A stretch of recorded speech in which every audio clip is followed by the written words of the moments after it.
Well, there are a couple of key stages, and essentially it's where you start. Where you start is understanding and discovering what you have within your environment.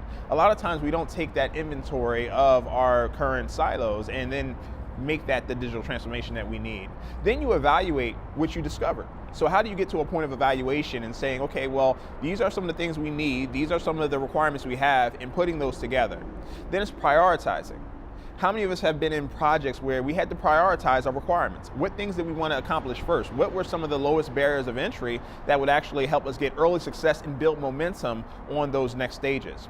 Then it's actually implementation and pushing it forward and saying, well, how do we actually implement it into this environment, and how do we build a cohesive groundswell to get everybody on board with the implementation that we're trying to do? So those are some of the things that as an organization we are trying to really push in some of the government agencies, but the most critical part of it is the information sharing.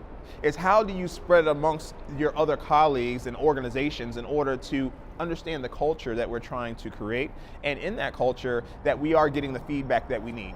Because a lot of times when you look at the value chain, it's all about getting that feedback to improve. It's not without in a silo of no feedback, it's actually maximizing the feedback that you receive.